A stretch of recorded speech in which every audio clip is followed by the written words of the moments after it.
Hey there, everybody. I'm Mike DeLisio. And I'm Camilla.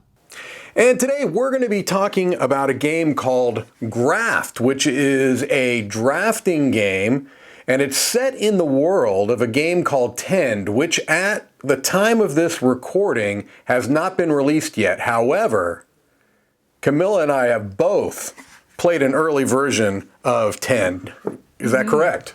We have, yes. And Tend is not really a stamp and write. I mean, what would you call the a stamp and write type of game? So yeah, in the universe, but a different take on the mechanism. Right. I like stamp and write. And it's a relatively heavier game, especially for that genre. But Graft, on the other hand, is a relatively light drafting game. So why don't I just give you the basics on how that's played, and we'll come back and let you know what we think. To set up a game of Graft, the first thing you need to do is go through this deck of cargo cards and remove any that would be applicable to your player count. So it's a 3 to 5 player game. If you were playing less than 5 players, you would remove all the cards that show 5+. If you were playing a 3-player game, you get rid of all the cards that say 4+ and 5+. If you're playing with a 5-player game, you just simply keep all the cards in the deck. Then you're going to take 2 random gold metal cards out of a larger deck and 3 random silver metal cards out of a larger deck, and you're going to place those in the central play area. These are going to be goals that players are competing on achieving throughout the game. Every player is going to choose a player color, get a player aid card of the appropriate color, and 5 player tokens. Every player gets a ship cargo card, and then they're going to get 5 cards that are dealt from the top of the deck. So you're going to start the game with 6 cards, one of them being your ship's cargo card. Okay? And on your turn, what you're going to do is you're going to look at your hand and you're going to play a card face down. Everyone's going to be doing this, and then once everyone has chosen a card to play face down, you're going to reveal it and add it to your manifest. This is a line of cards that you're going to be playing from left to right in front of you. If you bust, then you're going to keep that card to start a new line and discard the cards that did not get scored into your compost, and then you'll pass cards to the left. All right, so let's just go through that pretty briefly. Looking at these cards, you can start a line with any card you like, but certain cards are going to have restrictions on them. So let's look at one that does not, okay? This wood card is going to tell you a few different things. It's going to tell you what type of card it is. It's a pink card, and it has that symbol that is appropriate to that. It's going to tell you if there are any restrictions along this left-hand banner, and you see there are none here. And then it's going to tell you a scoring, kind of how the scoring works for that card. In this case, you're going to get 1 point for every wood card in your manifest as long as you're able to ship it. And then other cards are going to have some restrictions on them. So if you play this iron card, what it's telling you is you cannot play any pink cards to the right of it after this card. And it's telling you you get 1 point for every card played to the right of it. So let's say, for example, that this player had played a wood card in front of them. That's what they started their manifest with.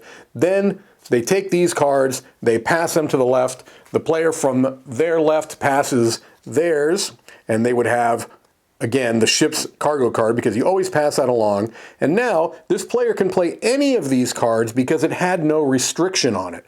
However, if earlier, instead of playing that wood, they had played this lily bloom, which has a restriction of pink cards to the left, they could not play this artifact card because it's a pink card and it would bust. But let's say instead that they played a milk card. All right, because what this was saying is 3 points if there are any green cards in the manifest. Well, here's a green card, and it also has the same restriction. So really, all it means is that now you could not play pink cards in here. You still have the opportunity to play the greens, the yellows, and the blues. All right, and this one is telling you get 4 points if the round is even. At a certain point, what you're going to want to do is ship off these goods, because maybe you're getting to a point where you feel like it's going to be difficult to play a card without busting.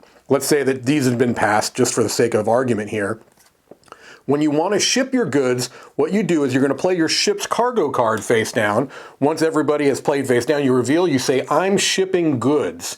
What you have to do at this point is bring this card back into your hand, and you still have to play a legal card to be able to ship those. So I could play something like this, all right? Since I was able to make a valid play when I was shipping, then I would take these cards, I would shift them up, and at the end of the game, I know that these are going to score. If I was not able to play a valid card, let's say, for example, the only card I had access to was this artifact card instead of this instead of the one that I played, then I would bust. This would begin my new line, and these cards would go face down underneath this card, and they'd be part of my compost pile, meaning that you get 1 point for every card that is under here at the end of the game. Although, there are some special cards out there that can make the cards in your compost worth more than just 1 per card. So you're going to continue to do this. Anytime somebody ships cargo, then everyone's going to redraw their hand back up to 6 cards. Again, that's always including your ship cargo card. And you're going to do this until this deck runs out. Once the deck runs out, then you're going to play that last turn and you're going to go to scoring. Also, throughout the game, anytime that someone ships cards, they can see if they fulfilled the requirements in any of these cards. If they're the first to do so, they place it on the card. It means they're going to get 5 points at the end of the game. If another player did the same thing afterwards, they would put their marker underneath it and they would score the lower number of points. There you go. That is the general idea behind Graft. Let's head back and we'll let you know what we think.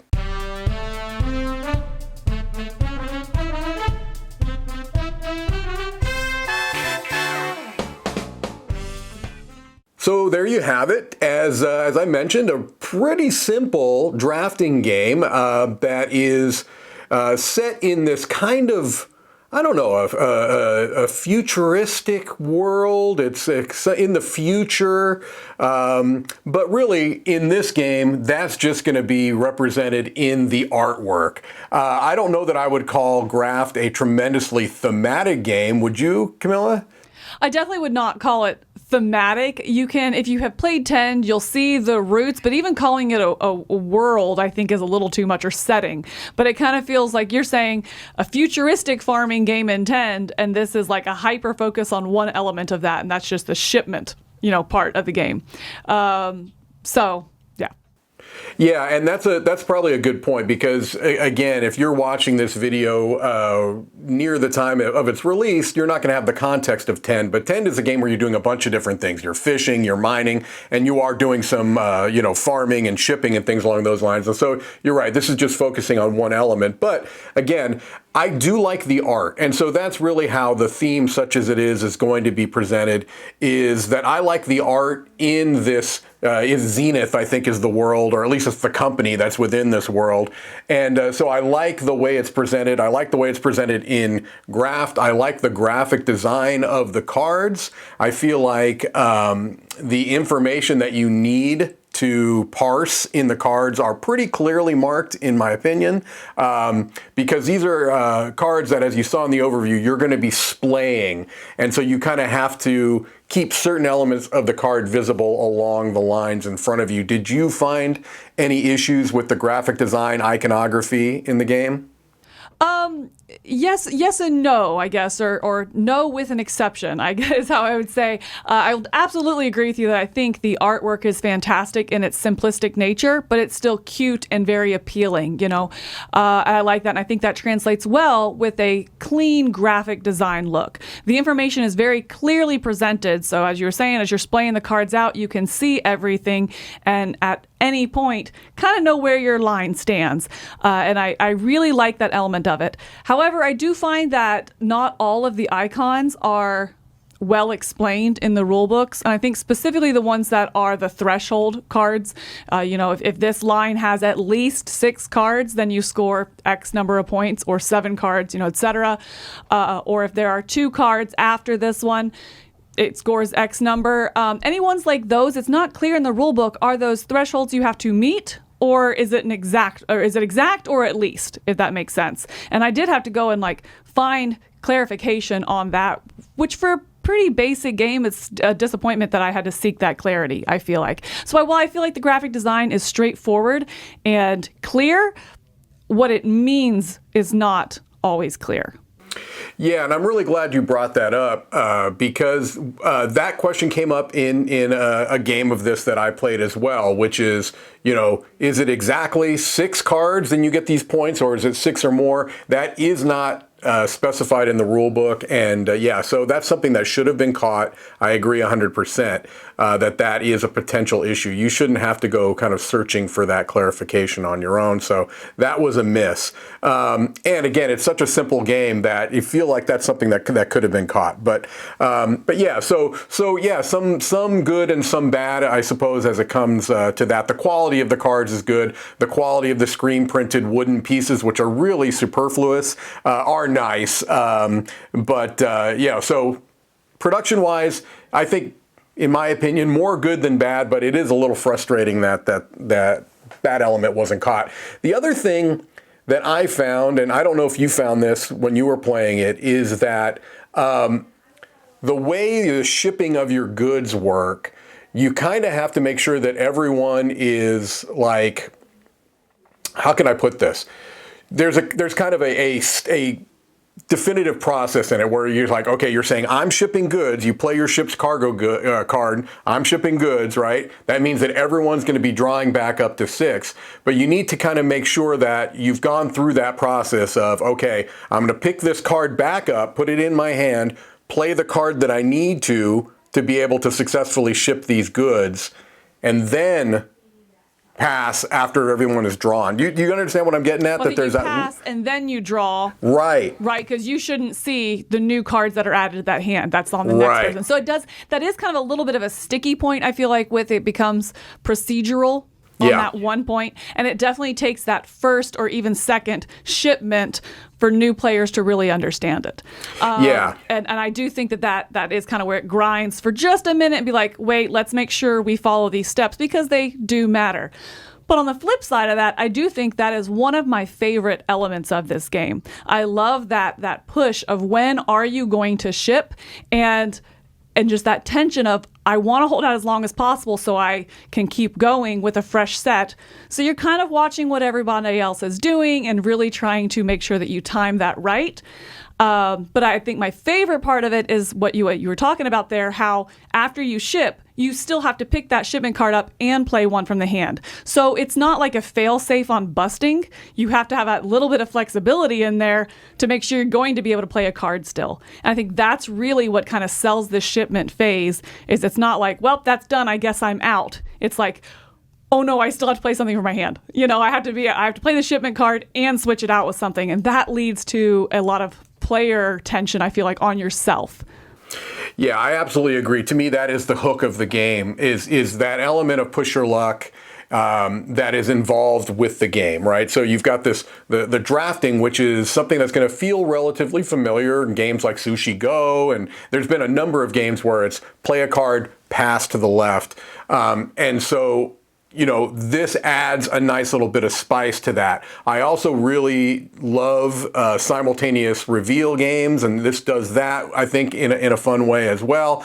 And it is important to look at what the other people have as well, because you can really kind of tailor what you're choosing sometimes. Like if the person to your left has a restriction on blue cards, and you can make it so that they're getting nothing but blue cards, that's something you probably want to do, which could be a little bit mean. What? Oh, go ahead. You say, or looking at the table the other way, you want to look at the person that's feeding into you, and if you're both going for blue cards, for example, you're like, okay, well, that person's passing to me. I'm probably not going to get blue cards until they ship. Let me switch strategies.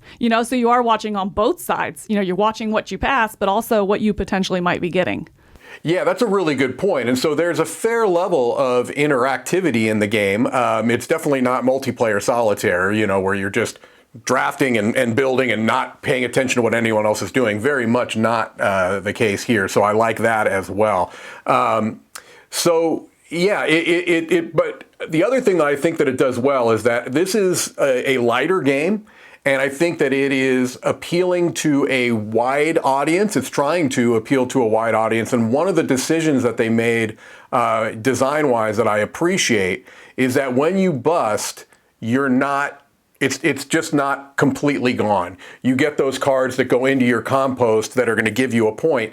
And not only that, it has a little bit of a thing where you could potentially make that a strategy, because there are special cards I'll show I showed in the overview that will allow you to get more points for each of the cards that are in your compost. So I like that they made that a potential thing that you can do, so that if you bust, like if you're going for a big line in your first shipment and you don't make it and you bust with a bunch of cards, you could potentially still feel like you're in the game. And I like that. I think that's important. Yeah, absolutely. I think that there is a variety of strategies there, especially with that busting mechanism.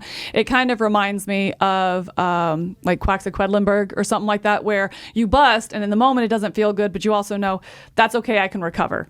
You know, for a busting game that you want to be entry level, that can't be too painful that you feel like that's the moment I lost the game and I still had 3 rounds to play. You know, so I think it really balances well. Yeah, I agree. Is there anything else that you wanted to cover on a wide scale before we get to our final thoughts? I don't think so. I think everything else I can wrap up in final thoughts. Do you want me to start? Please. Please. Okay, absolutely. Yeah. Yeah, I'm going to come down at a 7.5 on this. I do enjoy this. And as you were talking, Mike, I do think it's really approachable, but also has flexibility to be played with gamers as well. So it's going to be flexible in who you can play it with. I also think it's really flexible in player count. I've enjoyed my 3-player games of this, and I've enjoyed the 5-player games of this. It has a lot of flexibility within that range, and really it just kind of shifts the tension is all. I like the variable score, or the variable strategies to score or to win. You were talking about, you know, are you going to play into the compost pile? Are you going to go for those big runs of 6 and 7 cards and maximize that scoring? Are you going to go just for the end game goals, you know, and really just go on short little shipments? That way you can maximize getting those. So a lot of flexibility there, but I also think that it's brought down by luck. A lot of times it does feel like it comes down to what order those cards come out. I mean, the deck is obviously shuffled up, and then there's a drafting element. So it can feel a little, maybe not mean, somewhere between mean and luck driven, you know, on how well the gameplay goes. And that pushes right on the limit of how much of that element I want in a 30 to 40 minute game. You know, I think if it was down closer to 20 to 30 minutes, it wouldn't be as bothersome, but the bothersome is right on the edge of bothering me, I guess I should say, you know, so it really pushes that line but doesn't cross it. But that being said, this is a game that I'm very happy to get to the table. I enjoy it across multiple play groups. I enjoy playing it back to back, you know, multiple times in one game night with different people or something like that. So for me, it's a 7.5. Yeah, we're really close, and you've echoed a lot of my thoughts, so I'm not going to belabor them. I'm coming at a 7, just a little bit below, and I think the reason why I mean, the positives are good enough to easily recommend it. You know, that's why, you know, it's getting that 7, and we've talked about those positives. I like kind of the twists to, you know, a relatively familiar drafting formula, adding in the pusher luck, giving those variable ways to score. As you mentioned, yeah, I didn't even bring up those kind of metal cards, which are the, you know, the ones that can get you those points. But that's also a viable option to be going for as well. The things that do bring it down for me a little bit are the kind of the little kind of hiccupy feeling you get when there's shipments that does kind of slow and kind of grind things a little bit. And I'm a little bit different from you as far as player count goes. I've been much more, I've been enjoying the 5-player games much more than the 3-player games that I've played. 4 is fine, and 3 is fine. I mean, I'll play at 3, but I much prefer playing it at 5 to 3. And so that just dips it a little bit down where it might have been otherwise, but still 7, still recommend it. All right. Well, I guess that's going to do it for us. That is Graft. And until next time, I'm Mike DeLisio. And I'm Camilla. And look, let's just ship some stuff. Let's ship things, and whatever happens, happens. Just ship it.